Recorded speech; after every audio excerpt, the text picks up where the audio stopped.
Whoa! Welcome back after a week hiatus to the Links Golf Club podcast, everyone. A weekly live conversation show about our wonderful club and the world of golf. I'm Gregory, joined always by Cooper and Chris, who look great today. This week, Cooper and Chris and a bunch of members did Scotland. Keegan rips out Tommy Fleetwood's heart. And we see who's become the fastest so far with the stack system. Stick around to hear about all those topics and a whole lot more. Gentlemen, how y'all feeling? How you doing? How's life? Feeling good. Mostly recovered from Scotland. Not fully recovered. I went back out in the heat at our Bayonne event yesterday, and now I'm recovering from that. But overall, good. Been playing a lot of golf, and nothing wrong with that. Yeah, Cooper, you recovered. You Great. you, you did more than I did, so I'm got surprisingly more to feeling good. Shout out to Greg Egan and the Therabody recovery boots. I think preparation played a big part, but those I was feeling great. I think it's always the last round that gets you. My knee's a little bit tweaked after all those holes of golf, but it's feeling better every day. We're gonna be ready to get back out there for our community led event at NYCC tomorrow. Weather should break a touch too, which is really nice. But yeah, shout out to everybody who braved the heat in Bayonne yesterday and came out to support in Scotland. It was a fantastic week. Looked awesome, and I can't wait to dig more into it. So before we dive into all of that, any quick plugs, announcements that y'all want to hit? Chris, you're muted. Muted. Awkward. classic. So you'd think after 5 years of COVID, we would have figured out the unmuting thing, and then we still haven't. That's how it goes. But yeah, so two things to mention on my front. So first off, I know we mentioned this past couple weeks, but we do have a few interesting things going on with Hillcrest membership. So right now we're in the period, actually, I guess 4 days left. So folks who sign up or join Hillcrest through the next 4 days, through the end of the month, are in it for the raffle for the trip to Callaway HQ, the full bag custom fitting, R&D tour, playing some golf in beautiful Carlsbad, California. So clock's ticking on that. So if you're thinking about it, if you got any questions, feel free to reach out to us in Discord, email, anywhere else where you see us. But excited to get that locked in and prep for our trip to Callaway next month and then to Kansas City in a few months. So that's going to be exciting. So Hillcrest memberships are rolling. And then we'll touch on it a little later, but I want to mention up front our buddies at the Stack System. We're going to be talking about our own experiences later, but to remind everyone, you can use the code LINKS10 to get 10% off all the products on stacksystem.com. We've had a lot of fun getting into it and doing our speed training programs and adding a little distance and all that good stuff. We'll talk more about it later, but anyone listening can use that code, get 10% off, and join the speed journey as well. So that's what I got. But Coop, what else you got? Anything else before we get going? Uh, I think we can announce that the Ryder Cup is sold out for the Spey Bay Ryder Cup. So if you got in, can't wait to see y'all out there playing for either Team USA or perhaps you're coming in from the continent in Europe and going to be defending the title on that side. We have a Long couple. trip to get your ass kicked. It Go is. USA. Go Let's go. USA. Absolutely. We've got some, people thinking of a lot of great ideas for that event out at Spey Bay for this fall, but we also have a lot of other events coming down the pipe. So check our link. You can see all of the events happening for the rest of the year in the community. We've got some really good stuff coming down the line, as well as some cool content coming your way. So stay tuned, set your reminders, subscribe, like all of the above. And if you're not, we had some questions this week. If you're a Links member, you're a holder, and you're not subscribed to the Mulligan, if you search your inbox, you're not seeing it, log into Clubhouse, add your email address. Not only does that let you log in from anywhere, anytime without your NFT, but you get access to all of the news, updates, and events info that we send out weekly. So, in addition to the podcast, it's a great component to have there. Mr. Senor, how much time do we have left in Links Leagues? That's a really good question. I'm playing really bad golf right now, so I've kind of blocked Links Leagues out of my awareness. But the summer league ends on July 12th, so there's more than enough time to get those rounds in. I'm currently 15th, which is just garbage. But yeah, there's more than enough time. And if you're unfamiliar with our game, with Links Leagues, you're going to post 8 scores, but those are 9-hole scores. So if you play an 18-hole round, that counts as 2 scores. So you really just need 4 rounds of golf. That equals your 8 9-hole rounds, or you can just pop out, get a quick 9 in and post it. Make sure you post them in order, and obviously make sure that you're following the rules of golf and that you have integrity as a person. Those things are very important for Links Leagues. Who played 1.5 Links Leagues last Friday? Yeah, I did in one day. That's true. Anyway, should we start talking about that then? Yeah, Is that I a mean, perfect segue? don't wait for me. I mean, I guess let me cue it up a little bit here. If you're listening to this for the first time, you may or may not know that we own a golf course in Scotland called Spey Bay, and one of the cool things about Spey Bay is every year there's an event scheduled that as either a local member, a continental member, or international member, you have the opportunity to travel in and meet other members and play a bunch of golf. Each one has its own sort of identity and spirit behind it. This past weekend was the summer solstice, which is a really, really cool event. Obviously, it sort of centers around the longest day of sunlight of the year. And in northern Scotland, you get like 500 hours a day of sunlight, which is amazing. And our members take huge advantage of that. So both Cooper and Chris were there. I sat from the sidelines with a lot of FOMO, looking at social, seeing what was happening. But just let's go through, what it was like the second you touched down, and any transportation oddities or stories you have. Great. If not, walk us through what happened, what you liked about the event. Just give us as much as possible. I'll let y'all take it from here. Yeah. So Spey Bay is like 6s between Inverness and Aberdeen. I think Chris flew into Inverness. I flew into Aberdeen. Rent a car, and you just get on the road there, and you're right in the middle of some epic golf. I saw a picture floating around social media of the old Tom Morris golf trail, which just kind of goes right along that coastline up to names that everybody's heard of, like Royal Dornoch, and some hidden gems like Cruden Bay, Nairn, Tane, along that coastline, Cullen. But we have Spey Bay there. So the first one that we played, shout out to Wally Dennis, hosted at Nairn. We played the championship course along the coast there, got warmed up. And then afterwards, Chris, I think this came from our friend Mr. Kennedy, the Covesea 9-holer. Is that right? Good recommendation, not too far, kind of on the way back. And yeah, I think went out as a 6-some. Is that right? And just whack balls something around. like that. When did we tee off? Like 8 p.m.? Yeah, somewhere around 8 p.m., which perfectly light outside still. Yep. Like, vibes were strong there. It's tremendous. You check in like a little trailer. The lady there was so nice.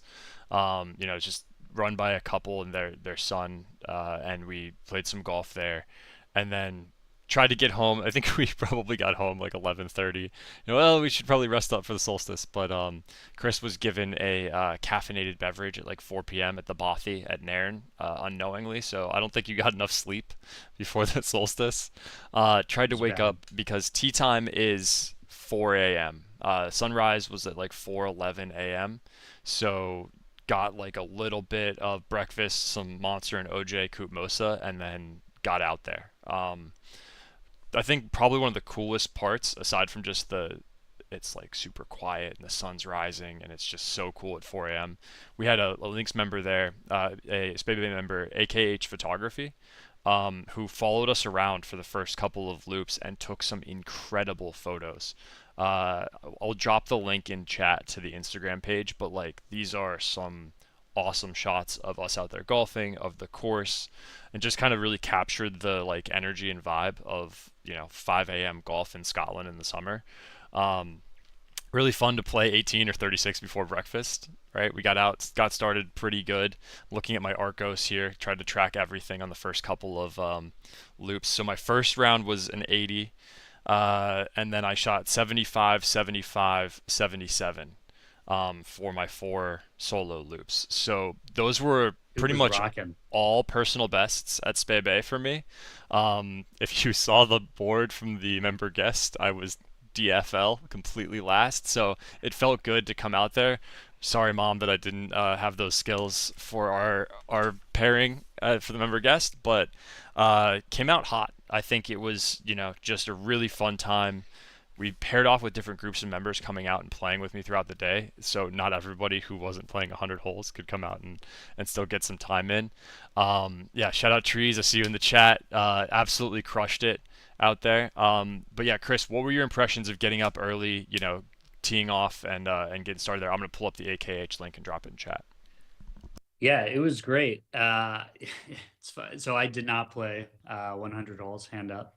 But how many did you play? Yeah, Like I played 15. 64, That's which was plenty, if you ask me. I felt a lot. So last year I played 72. I was like, I don't need to play the last 28. I felt a lot better this year. I don't know if I've just been playing more golf or was just ready for the pain or stack what. system, but man. Stack system. yeah, maybe the stack system training. Who knows? But yeah, no, it was great. And it's funny. So we teed off at 4:30 or whatever. We could have gone off at like 3:30. Like we definitely could have gotten another hour pretty earlier. easily. Yeah. Like I think sunrise is officially at 4:11 or whatever, but first light's much earlier. Like it was fully light out when we teed off at 4:30, which is wild. But yeah, it was great. I felt like I had a good strategy. I was basically like alternating loops with Coop. I played the first 36 with him. Took a break. I think Jim and Egan and maybe some other folks, Trees, I think joined him for his next loop. I took a break, had some lunch, sat down for a bit, rested the feet, which I think turned out very well, and jumped in for another 18. Took a break while we did the evening activity. So for folks that weren't, just grinding out 100 holes all day, we actually went out to the 5th tee, the new 5th tee. So if you look at the map or you've seen some of the content on it, it's the highest point on the course. It's a new tee built kind of between the parallel, holes that run parallel to each other, going out and going back.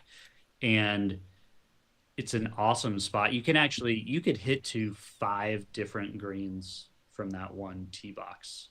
Like you're within, iron shot length of 4, 3, 14, 15. Am I getting that right? And then and 12, because that's coming back in the middle as well. So we actually, for like an evening activity for everyone that was just hanging out and having a drink, we got the Osprey's Nest, the mobile halfway house, out on the 5th tee. So everybody was hanging out, having drinks, and then we did it closest to the pin to 3 different greens, to the 12th, to the 4th, and to the 3rd. And the 3rd's basically playing how it will in the reversible routing. So that was a ton of fun. So I took a break to do that, and then I think that was worth it. Yeah, it was awesome.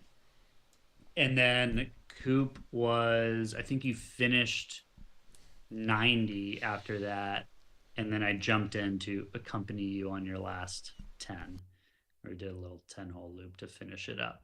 So that's how I got to my 64. Again, that was plenty for me, but I felt like that was a good way to do it. At no point was I like, I don't want to play any more golf. I was like, I was in a good space. That's excellent. Wonderful. Yeah, there was always Cooper, desire to play more. Go ahead, Greg. As someone, so I did it with you last year. So your second year of doing it. You're the only person who's done it back-to-back years. You're like back-to-back champions. I should have prepared something better in sports for that. But you did it back-to-back years. Was it harder, easier, the same, different? Like, what was your experience going back-to-back? Yeah. I think, having a buddy doing the whole set with you was a big benefit. That was a lot of fun. You and I were in it together. I do think that You missed me. I get it. Yeah. I missed you. Yeah, it would have been great to have you there. Wouldn't say anything different. I would definitely say that having like rotating through different groups throughout the day. At one point, we were playing as a five-some or something like that, and Bez pulled up right off the plane and started playing with us, and Chris like leaned over to me at 9, and he's like, this is a 2-hour round through 9. Like we We're have off to pace. we have to pick We're up off the pace. pace. Yeah. And so like playing with lots of groups, like you had to pay attention to that, but also a lot of fresh energy coming in, a lot of good vibes, people participating and supporting in the whole thing. So in that way it was kind of more of like a group involvement effort. We're looping around, seeing other members out on the course throughout the day. But yeah, shout out to Chris coming out for the last 10. That was a lot of fun. I was pretty nervous after like 72 that we weren't gonna make the last 28 in time, but we ended up finishing just after 11. I think Greg, you and I finished at like 11:45. But Yep. we actually had There was a real chance we weren't going to finish before the end of the day. yeah, when we did it, I think on like our probably 90th or 92nd hole, we were out there and it was beautiful. There were rainbows out on 8, and we were out there by ourselves, and we were like, all right, Dolphins swimming was around, amazing. talking to us. Yeah, Some of that might have been hallucinations, but yeah. it probably was. But like a storm rolled in at like the hole 90, and it dropped 10 degrees and got really dark, and so it was like, all right, we gotta go before this really closes off our window here. So Chris and I banged out the last few holes, and I was ready to be done, but looking back, I was like, we should have just played one more hole to do 101 and just raise the bar a touch. We had time to do it. Let's just get one more. We had time to do it, and we didn't do it. So no, it was really good. Recruiter, for your question, there was no icy hot before or after. I had plenty of Advil on deck, but it was lots of caffeine, chocolate bars, a Spey Bay burger for lunch with the haggis and bacon on it. Absolutely magnifico. There, the staff took really good care of us. Shout out to Bert. Everything, the whole thing was really good.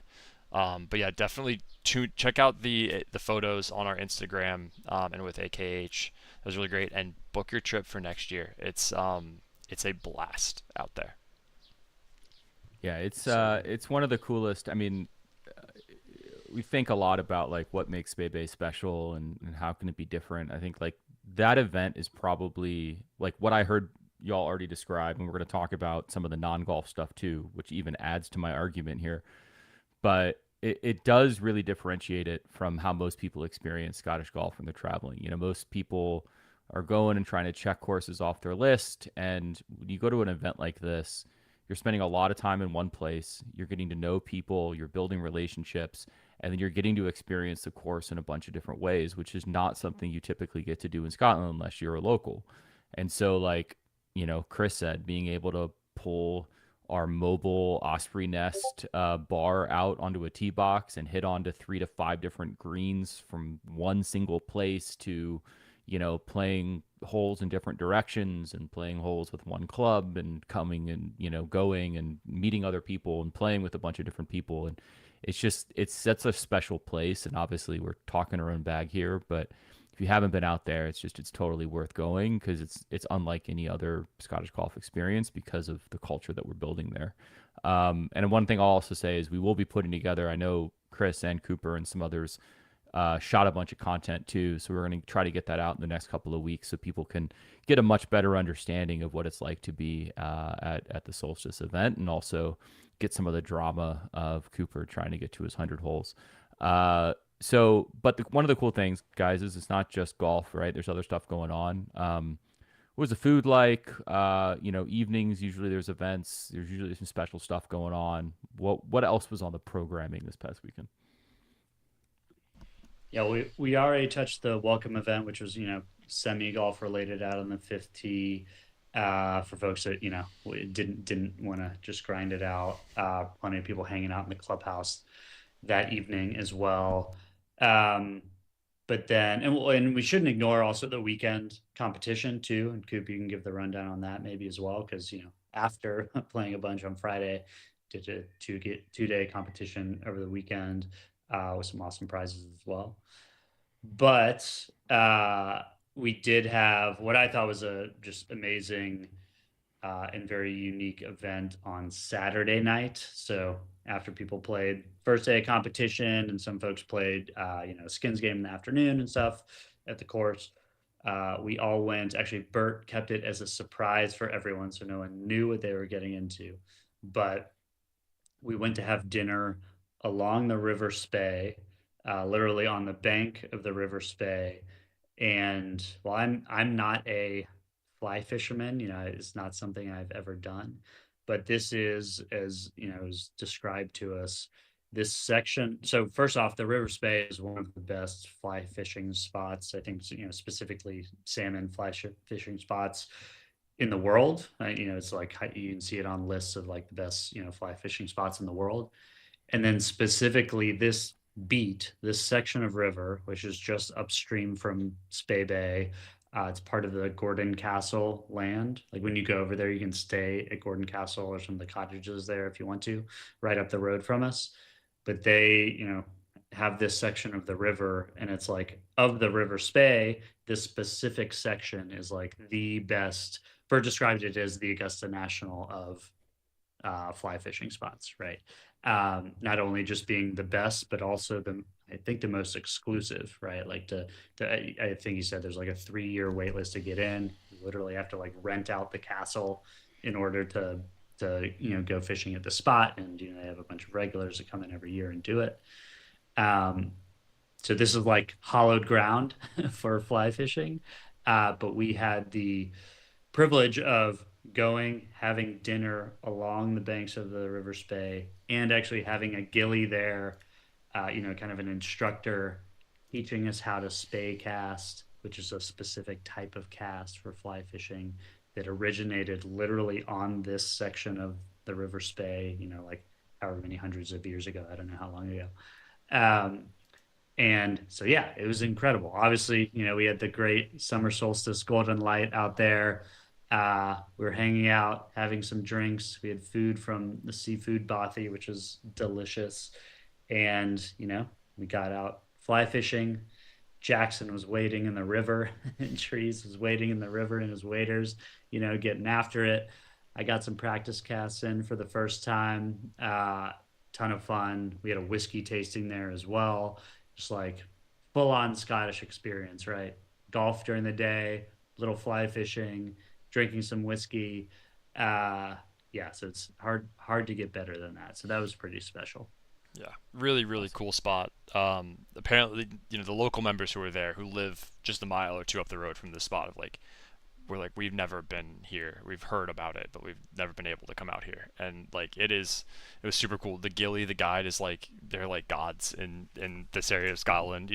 Really, really awesome to go out there and do it. And trees got after it, put on the waders, went out nice and deep. But yeah, posted the video there of the spot. It was really, really special time. That's awesome. As a fly fish enjoyer, actually, as I was talking to Cooper, I got out my flies that I've tied, and I love fly fishing, and just the fact that there's a place that you can merge both of those things together is pretty remarkable. All right, to kind of close this out, what best thing you ate, current favorite hole at Spey Bay, if that's changed, and favorite memory. Take those in any order.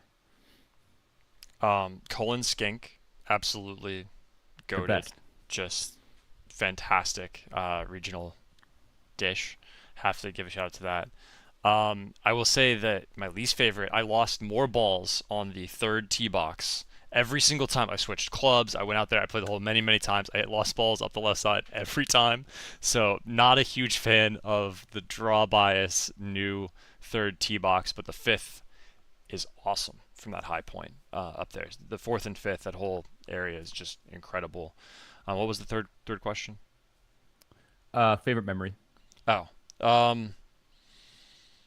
Yeah, I mean, it was just so fun being out there with everybody afterwards, walking into the clubhouse and everybody being like 100 holes. It feels awesome. And the fact that we did it for charity this year, felt really, really good. So, it was a great time all around. Yeah, I think it's a Spey Bay burger in the middle of the solstice day. It's hard to beat. Needed some calories. Those are some delicious calories to get in. Uh, doesn't get better than that. I think favorite hole, I think I'd go with 17. So we didn't really talk about this piece, but 17 and 18 both have new tee boxes closer to the water. Like, so, before the tees were kind of inland and you didn't really get close to the water. Now the tee boxes are right there. And 17 is now uh, drivable for longer hitters and in certain winds. And so I think the whole day or most of the day we had downwind. It was drivable, but still a decision to make, right? We still lost some balls, to the left or to the right, right? It's not a penalty free thing.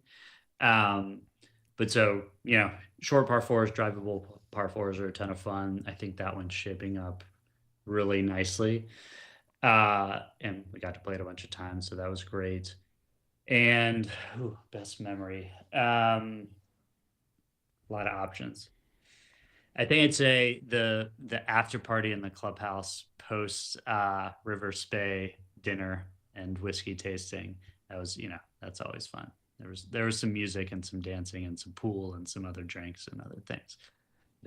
Anyone who's been there knows the scene, the late night scene in the clubhouse, but hard to beat those. That was a ton of fun. Yeah, last year they kicked us out. Stayed a little bit too late. Had to find an after party, which is hard to do in Focke-Wulf.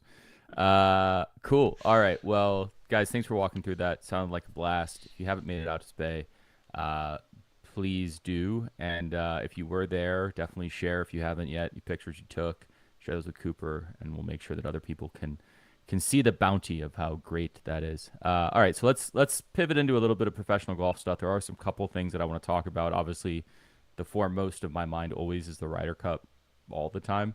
I'm like that meme where the wife is looking over and he's probably thinking about other girls, and I'm thinking about the Ryder Cup. Couple highlights from the last week here. Minley Lee won the KPMG Women's PGA. I think there were a lot of complaints online of how that tournament sort of played out. A lot of controversy around Frisco. I think there's probably a lot of worry that the PGA Championship, the men's PGA Championship, is going to be played there in a couple years. So a lot of just conversation happening there. Keegan won the Travelers, just absolutely gutted for Tommy. Tommy hasn't won an event yet on the PGA Tour, and he certainly had a chance to. And it was just kind of really hard to watch. It's one of those that I was worried that we were going to get out of Rory at the Masters, and we got it for Tommy at the Travelers, and it was tough, but also Keegan just sort of stepped on it, and he stood on business, as Cooper would say, and made it happen, which throws just absolutely everything into chaos right now, which has been a fun week of professional golf following, which I want to talk about and debate. And the last thing I would say, as a fan of golf in general, my biggest complaint is it's just really hard to follow when things are happening. But last week, Ethan Fang won the amateur at Royal St. George's. Don't call it the British Amateur, just call it the amateur. And he's the first American to win since 2007, which is a big deal. And he has a chance to win the U.S. Amateur coming up here, which also hasn't happened since 2007. So I really love the amateur events. I love the Walker Cup. All those types of things are just chances to see golf courses in a different way. And they're definitely the types of events that are really fun to attend. But more than anything else, I want to yell at you guys or be yelled at about Keegan. So I don't know how much you've thought about this or consumed the absolute chaos that's happening on the internet right now, but Keegan currently sits just outside of the automatic qualifying. And if you remember, when he took the captaincy job, or when he was given the captaincy job, he said that I would play if I qualified. He's kind of changed what he's saying a little bit, saying that he wants to represent the team. So I think there's questions. Will he pick himself? Is that good? Is that bad? Will he be a player captain? Will they replace him as captain? So I want you all to plant a flag in the ground and tell me, just number one, sort of, do you think that Keegan should play in the Ryder Cup? And what are your reasons for that? We'll start there. So Chris, should he play? He should definitely play. Like, what more would you want from a Ryder Cup player than stepping on a European's neck to close out a tournament? Like during the year, like there is nothing more than you would want than that. So, like, and the other thing is, I think he's clearly like if you go look at the Ryder Cup standings, he's clearly in the top 12 according to the points, equation that they have and all that. So like he's unfortunately he's in the weird middle ground where he's not an auto pick. He'd be a captain's pick, but he's the captain. But like if you just did an automatic, computer picks the team kind of thing, he'd be in, right? And not even on the line. He's not on the bubble, right? He's a few spots in. So like it's annoying and kind of media fodder that he said he wouldn't pick himself before and now he's gone back on it and blah blah blah and people chat about it. But I don't know. To me, he's definitely should be in. He's got like that dog in him, right? It's like that's what you want for Ryder Cup. He seems like he's the perfect kind of guy, even specifically for a Bethpage Ryder Cup. Not just course fit, but like atmosphere fit, pumping up the crowd fit. So yeah, I'm kind of like, forget all the stuff, statement made in the past, whatever, like just roll with it. You want the best team that's most likely to win. I think that's what gives the US the biggest chance to win. Just roll with it and, forget about the past stuff. I don't know. Would you feel differently, Cooper? No, I mean, show me a guy who wants it more than Keegan, right? Like, I think just on that alone, he's showing up. He's trending in the right direction at the right time in the season. And he really, really, really wants to show up and show out for this team, even if he is just the captain. But I think hitting golf balls out there, he's going to outperform anybody else he could pick for that slot. So, yeah, I mean, I'm all for it. We've got the poll right now. I think we are at 100% yes. Of our viewers have voted that yes, he should play in the Ryder Cup. It's a democracy, right? If anything, defines it, maybe we should let the people decide. It's the People's Country Club, the people's pick, Keegan. Yeah, I kind of feel like I just have to take the opposite angle just so that we can actually have a debate. Sure. So I think the argument against it would be that he's probably only realistically, he's probably only marginally better than who else you would put, let's say, in the 12th spot or the 11th spot from a strokes gain perspective, just from like a pure golf performance perspective. I think it's hard to obviously quantify what else he brings to the table. And the Ryder Cup is a team event, it's a vibe event, and it's different than just like a pure tournament. So I think the question comes down to, is it worth the drama distraction of having someone who's probably realistically only marginally better than who else you would put in that spot? And do you lose something by not having him as the captain? Can a player captain work? Is that something that is going to actually, like, whatever advantage that he brings to the table, does it actually get negated by the fact that he's distracted or he's focused on his own golf game rather than doing the things he needs to do for the team? I think obviously you could take the other side of the argument is that, like, do they really need a professional? I actually really like, and I've liked this for a long time. I think we've talked about this in previous podcasts, the idea of just don't pick a golf person as the captain, just pick a great coach. Throw out Steve Kerr, who has a ton of experience, obviously in the Olympics, and just throw someone who can motivate the guys, who can read the data, who understands what the matchups need to be, and can make decisions on the fly very, very quickly in a hostile environment, obviously more favorable to the U.S. But it does seem weird. Like, part of me wants a player captain. It hasn't happened since Arnold in, 61 or 66, whatever. But also at the same time, I am worried that the juice isn't worth the squeeze, that you could, like, easily put someone else out there who's going to play decently well, and then Keegan can still play the role of, mascot and hype man, but also focus deeply on what, at least on paper, is I still think the U.S. has a slight edge top to bottom. I do think the European team is better, and I think the European team has a much better captain who's already done this before. So I would be worried that the distractions would cause, Luke Donald to find some other market inefficiency in this whole thing and actually win. Obviously, it hasn't happened in a long time. but yeah, it seems weird. I mean, I guess like, would y'all like which of these three outcomes would you vote for if you had to pick one? Keegan's the player captain. Keegan plays and he is replaced as captain, or Keegan doesn't play, which I think y'all have already made clear that's not what you want. So between the first two, player captain or replaced captain, which is a better outcome for the U.S. squad? Yeah, I mean, Keegan playing and replacing with another captain doesn't seem like a bad outcome. It is. It's also it's just this tricky tweener spot though, right? It's like, can you imagine if he announced that he was going to do that, give up the captainship, and then he starts not playing well, and then doesn't get picked for the team, and then he's neither or something. You know, it's like there's just too many weird. That would be scenarios hilarious. Like that. Yeah, that would be God after the full swing denial for the last spot last time around. God, that'd be rough. But yeah, so it's still this like there's plenty of weird situations to go through. But I was also the other thing, right? Is like, okay, he's the captain, but there's still assistant captains, right? Like there are other people that are going to be doing stuff and in the room making decisions and everything else. Like, so it's kind of like, I don't know, if he's a player captain, he's going to be out on the course part of the time, but also he's got other guys helping him. It's not like it's just a vacant spot and no one's going to be doing anything in the captain seat when he's out there. So I don't know, or promote Jim Furyk to the assistant to the captain position or whatever, or give him like the ability to make decisions when he's playing. I don't know. It seems like that should be easy enough to solve, right? Yeah. I like the player captain angle. Like you said, it's been a while since we've seen something like that. Let's bring that back.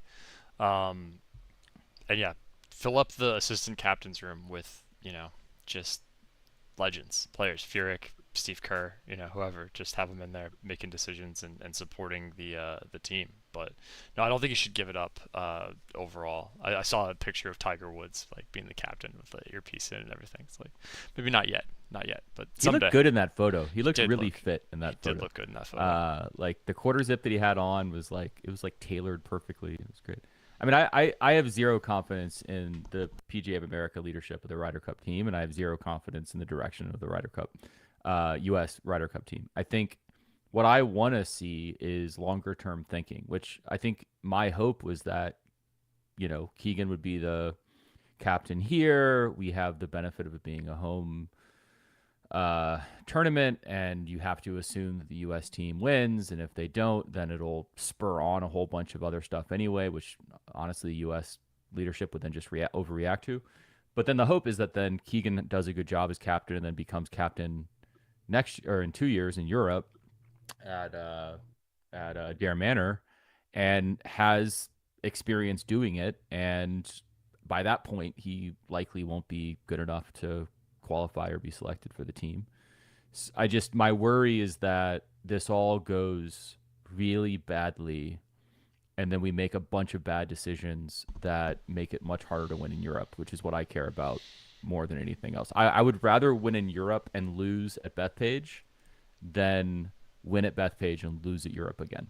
Like, I want to see us win in Europe, and I would say that I've talked myself into the European team winning at Bethpage.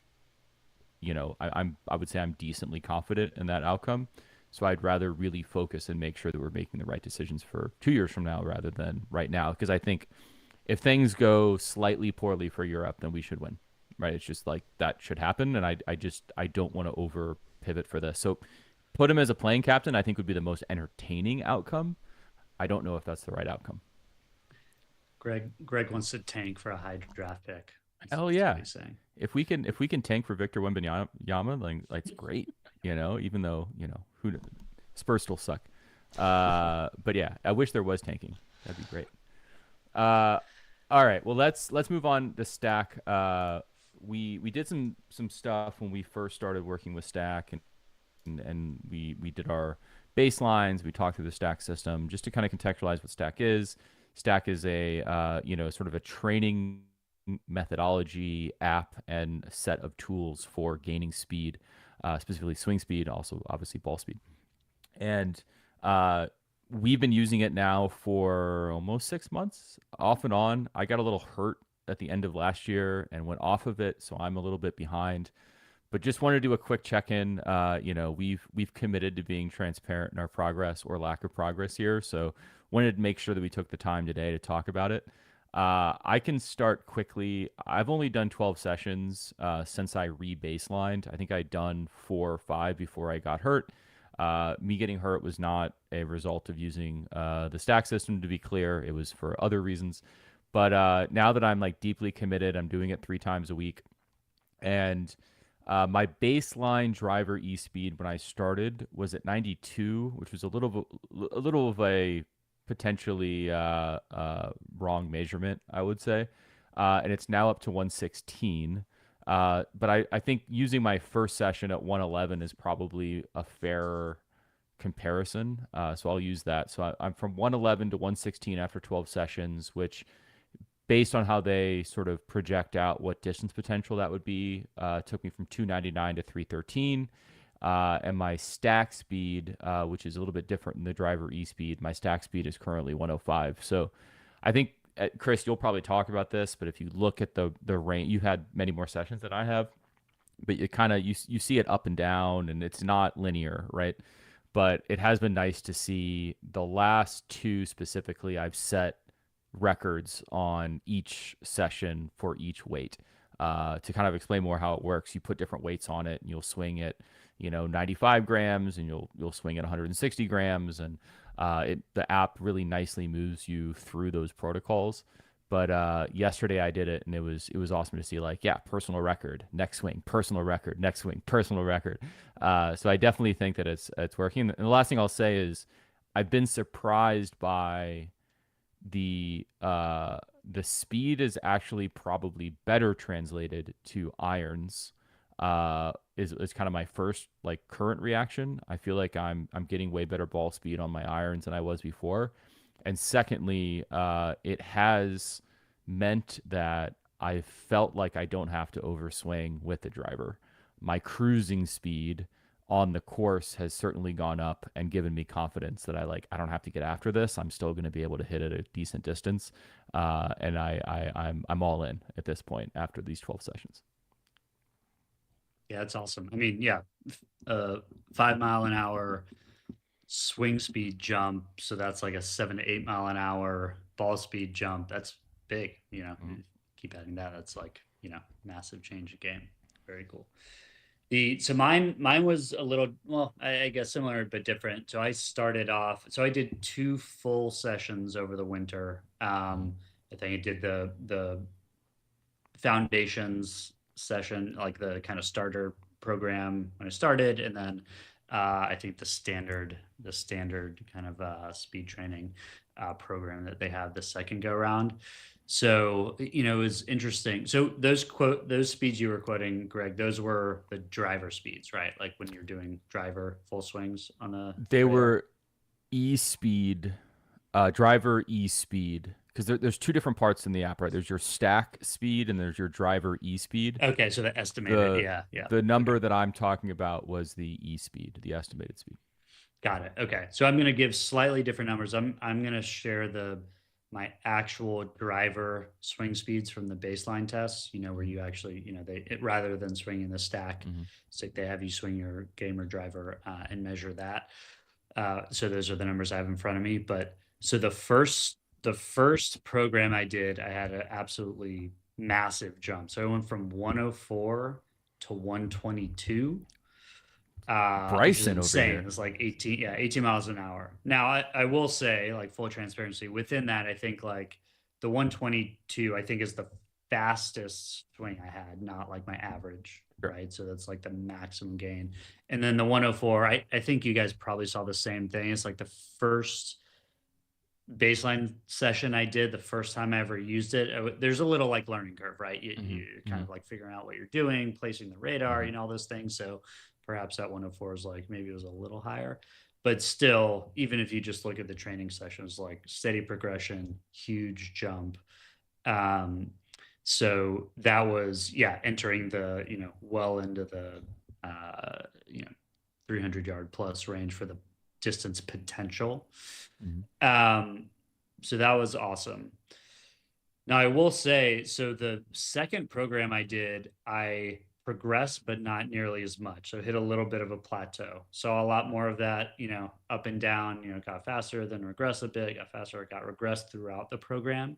And then, so second session from baseline test to baseline test, I went from 122 up to 123. So just a small increment, but still moving in the right direction. And honestly, it was a little encouraging. I will say, I was like the first time I did the results after the first program, I was like, 122, that's wrong. That's crazy. that can't be right. I was kind of like, oh, that was a fluke swing, whatever. But then did a whole nother program, everything, and repeated it with even more. So that was a little bit of a reinforcement that it's actually working and doing what I wanted it to do. So all in all, I was kind of using this as a winter training program, right? I can't get out and play on the course, so I'm going to get after it in the backyard or the sim, and I think it worked incredibly well for that. So overall, basically jumped like 20 miles an hour in max swing speed, which is insane. So definitely checked that box, completed that goal, and like that's pretty transformational. One thing I haven't kind of fully vetted yet, I don't know where you stand on this, Greg, in terms of like translating it to the course. Mm-hmm. Well, I have seen iron speed. I had the same observation, Greg. Like irons were going further, which is awesome. One thing can be bad when you're flying greens. You have absolutely no idea how far your irons go anymore. Right. Actually, yeah, I did that exact same thing as well. I had to recalibrate. Went out on the course, hit over a few greens. Yeah. Arcos needs the time to, catch up, get enough swings in there to, increase your suggestions. But I don't think I've played enough at my home course to like get a full data set of like how much my, kind of distance is increasing on the course. Because I've only played like a couple rounds or a handful of rounds at my home course, which I feel like is the best apples to apples. Like, I know where I usually hit it on this hole, and then where I'm hitting it now. There have definitely been some big drives that are like, where I've hit it like where I never have before on my home course. I'm still maybe just being conservative and saying it's not like enough data yet, but like, but yeah, it certainly seems like things are moving in the right direction. Like there's just one hole in my home course, a third hole, where like you have to hit it a good ways uphill to get up on this plateau, just to have a short shot in for the second shot, and I like never get it up there, and then just one time, one of the first couple of times I played this year, just ripped it up there, had to carry it like 280 or whatever to get it up there. I got it up there. So that's all looking good. But want to get a little more data, but yeah, I mean, the progress over the winter has been pretty sweet. Yeah, I would say similar anecdotes from me in that I don't like my experience with driving the golf ball has been like I used to actually have a lot more speed than I had, let's say, 6 months ago, but I was also a lot less accurate. Like my dispersion was not relative to the distance gains. Like obviously there's a lot that goes into this, and people are like, just avoid the trouble with the ball as far as you can. But like I was hitting trouble because I was just out of control, and so I spent so much time working on accuracy. But there's this line between like, okay, now I'm materially more accurate, but also materially less far, and then sort of getting into this space where I'm losing speed because I'm trying to, force the ball to go in a specific direction, and I'm not as confident, and now I'm just not swinging as fast, and so therefore the like other things in the swing break down. I would say like one of the nicest sort of qualitative outcomes of this so far has just been like more confidence. Like I feel like, okay, I know that my cruising sort of fairway finding swing speed is higher now. So I'm getting more distance with better strikes and more accuracy. So the trade-off is less apparent, which is really nice. So I would say that like it is also clear from like I play a lot of my golf on a simulator. I would say that the ball is definitely going further, and I would say that I feel like I'm trying less hard, which means that like the really bad outcomes of a drive where I'm like just trying to send it are less and less, which is nice. So let's say last year I was getting down to like 95 to feel like I was guaranteed to hit it, in a general spot, and I was losing 20 yards a carry or more. Now I feel like I'm like at that same perceived effort level, swinging like 102 and getting pretty similar to results to where I was when I was swinging 107, 108, 109. Just because the strikes are better, and the numbers are pretty similar, especially with less spin. So it's going further after it hits the grass. So I guess one kind of last question for you, Chris, is why, like, what do you think is working? Like that's like the hardest thing for me. Is it's just like my body is my body changing? Am I getting stronger? Am I just my mind is giving my body permission to swing faster? Is there actually something that I'm picking up technically that I might not be aware of that's causing me to swing faster? Like, you're swinging a lot faster. Why? I guess, or like, do you know? Yeah. Well, the short answer is I don't know for certain, but like my hypothesis would be that it's mostly about, I said this the first time we did a podcast about it. I think it's just about having the feedback loop, right? You have a radar Mm-hmm. that's telling you every single time you swing, how fast you swung. And, inherently you're getting a feedback loop there where you're like, okay, you do a swing, it was slower. Okay, well, I'm going to try something different. Swing. Okay, this was faster. Okay. I'm getting the feedback loop that's telling my body, okay, when I get this feel, that's what's leading to speed. And, some combination of like positions, feels, sequencing. And they talk a lot about that within the app, right? Like getting the sequencing down for, just kind of body motion, turn, arms, everything else. That you just do that a bunch of reps and you're naturally going to learn. Because I do not think I'm any stronger, right? I have not been lifting weights or doing any kind of crazy exercise routine as part of this beyond, my regular exercise and then the stack, but the speed still went way up. So I don't think it's just like a strength thing or or like a like mind thing necessarily either. I think it's just like teaching the body to do what results in, the right things for speed. And, that's gotten huge results. So it's like, I will say, this, like, my intent going into the winter was to like focus on this to see some improvement over a period of time when like I can't really be playing. This was like the perfect training thing, right? For a period of time. Doesn't take that much time to do, right? It's like 30 minutes twice a week, basically 40 minutes twice a week. Saw huge gains playing out on the course. I mean, I will say my handicap has dropped quite a bit. I've been playing very well. Who knows? Attribute some of that to the stack, some of that to other stuff. But this is a great, like, I was kind of in a spot where I didn't totally know what to do to improve my game to the next level. This is like a very tangible thing. You can go out, clear goals, clear measurement. You can go work on in a very prescribed program.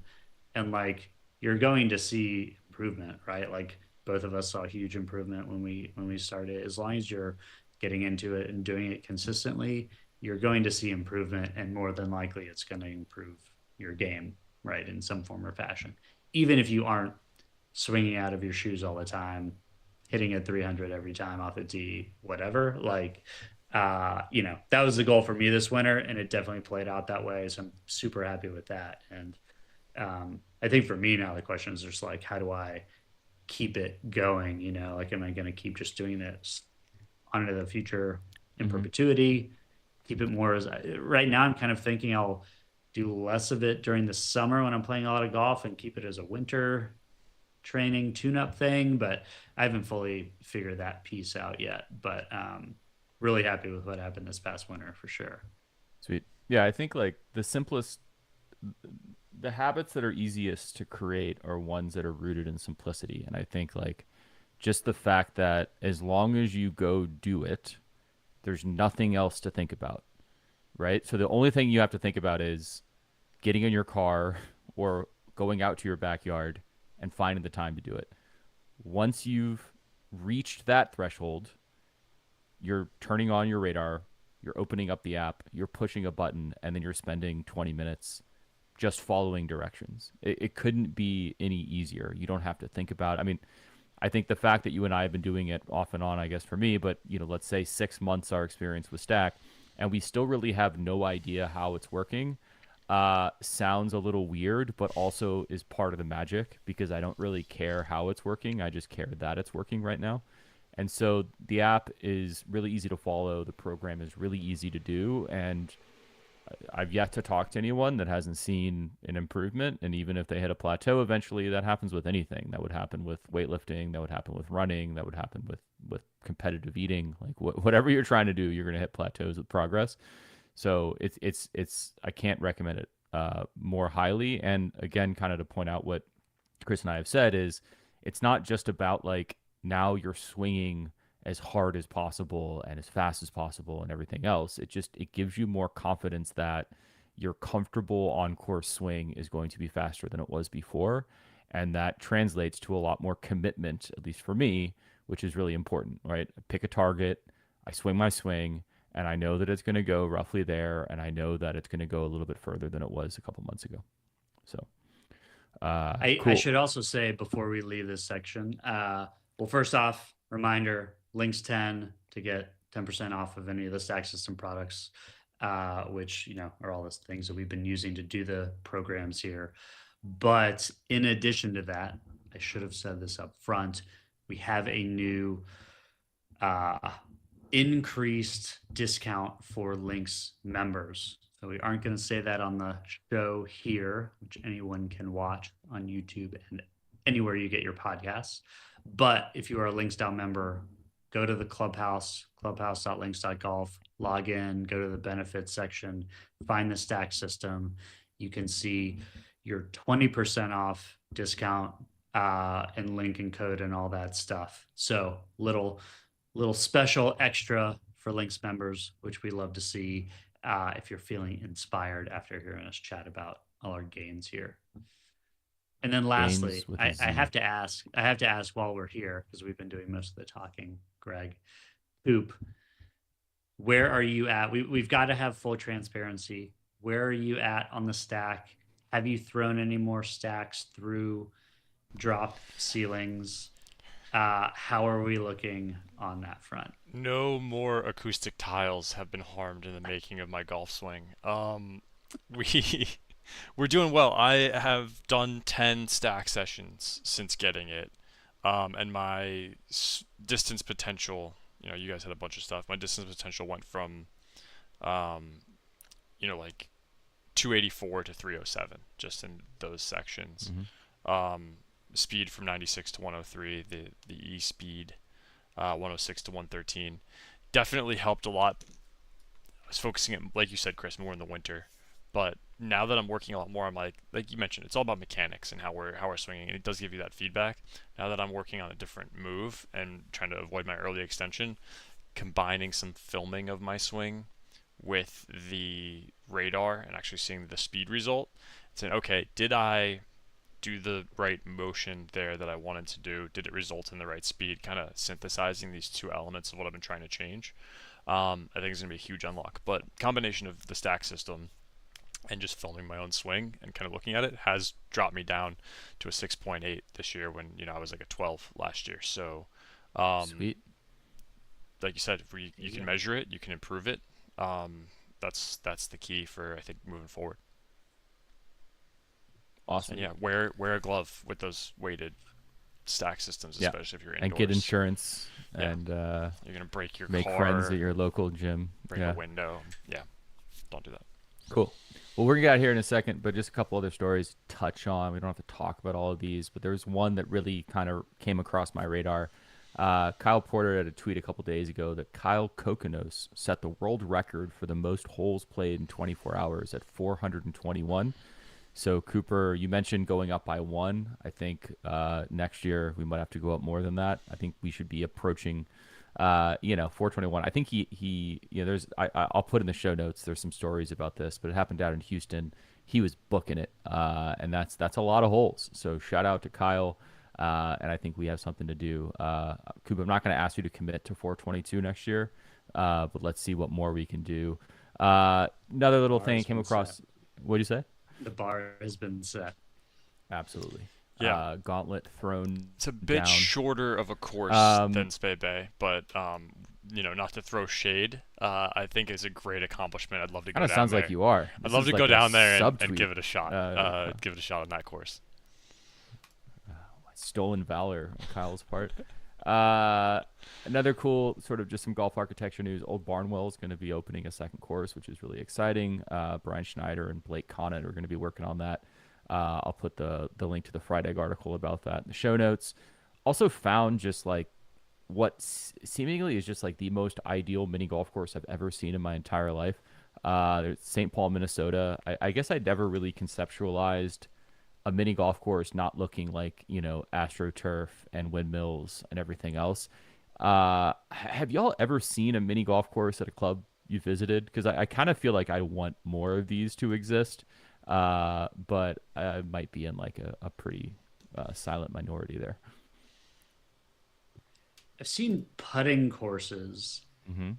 and I'm going to forget the name of the club in my head, but there's one I'm thinking of that has very like manicured and landscaped, like it looks kind of like golf holes on a little island. Mm-hmm. I have to look it up and throw it in the show notes afterwards.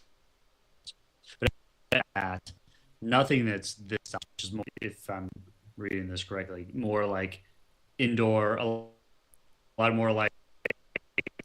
Cooper, are we losing Chris, or is that just me? Yeah, cutting out just a touch. Interesting stuff going on. I think we lost you a little bit there, Chris. We're in some technical difficulties. Somebody else in your house got on the Wi-Fi. That's right. Downloading some videos. I bet I'm back now. You want to know what happened? Sure. Yes. You want to know what happened? I opened up that article with the that was about the mini golf course, and that's what I get. It's, completely took over my computer with JavaScript ads or whatever it is that completely tanks my computer performance. But anyways, modern internet. I was saying I have not seen a putting course, mini golf course like that. That looks pretty cool. Yeah, I want to go. I might add it to my punch list. Last thing I want to touch on here is I also saw a tweet that someone a groom gave all the groomsmen custom wedges, and I wanted to get y'all's thoughts on this because I think the tweet was very much like, wow, this is a great gift. They're giving these custom stamped wedges to their groom. I think as a golfer I wouldn't want it because I already have the wedges I want. Does this person know my grind? Does he know the bounce? Does he know what wedge I want? I mean, they were all Vokeys, which is a safe bet obviously, but what if you're a Ping player, or what if you're a Callaway player, and how do they know exactly what lofts to get? What the shaft, like the grip? Do they get the Arcos grip on it? Like it's like one of those, Kanye getting the water bottle and being like, "Great, now I'm responsible for this" situations. Like, I actually think it's a bad gift, and I don't think as the types of people who would, be inclined to receive a gift like this as maybe a potential groomsman. Cooper, you're getting married, so maybe this is a good conversation for you. I think it's a bad gift. Am I wrong? Where do y'all stand on this? I mean, it'd be impossible not to say thank you and be grateful for such a nice thing, but like I think at its heart, it's a bad gift. Sure. And there's also a school of thought that says wedges are kind of a consumable golf asset, right? When you're supposed to replace them every 2 years or something like that. It's just like perhaps even if you're going to give somebody a club, this isn't the right club to give them. I think as a best man recently, I got a box of really nice golf balls, and I think that was pretty good. Also consumable item, but like I'm always going to need a nice golf ball in my bag, right? That's always going to come in handy. This might not fit into my gapping or whatever else it might be. Yeah, it's definitely a risk that you're taking with that, and it's also going to be variably appreciated by each of your groomsmen. You might hit the nail on the head for one of them, and then the other one's like, I don't even golf all that much, right? Like I'm going to use this 1/10 of what the other guy will. So Yeah. it's a good question. It's a risky one. I'm with you. I just want cash. I think gifts in general are kind of stupid. Just give me cash and let me buy what I want. I don't like getting Christmas or birthday gifts, and I definitely wouldn't want something like this. So, if anyone, Thank you for being my groomsman. Here's $100. sure, that's great. I mean, that's See you out there. I like it. All right, let's get out of here. On behalf of Cooper and Chris, I want to thank everyone for listening and watching today, whether that be live or whether that be after the fact. To all the listeners, you really want your feedback on how the pod is going. Please let us know what kind of topics you like, you don't like. If you want guests, like just let us know in the comments or hop into Discord, and we would love to see and hear you. And then again, we would be remiss not to have you follow and subscribe. You'll get notified when we post. We've been saying this for a while, but we've been working on some really fun content stuff, and you'll want to make sure that you hear that stuff in the very beginning. We'll have next week, we'll have something posted, and the week after that, we'll have something posted. So be on the lookout for that. You'll be the first one to see it, hear it, and talk about it. Cooper, Chris, appreciate the time. See y'all around. Soup, you got something else for us? Yeah, Kids Kicks. We just spun the wheel of names. Congratulations. Thanks for commenting. Yes. You won the Links prize. Pop into the Discord, tag me, and we will get you set up. You can open a support ticket there. Thanks, everybody, for tuning in. We'll have more prizes, more fun stuff coming for you next week. Have a good one. Sweet. Love it. Talk to y'all soon. See y'all.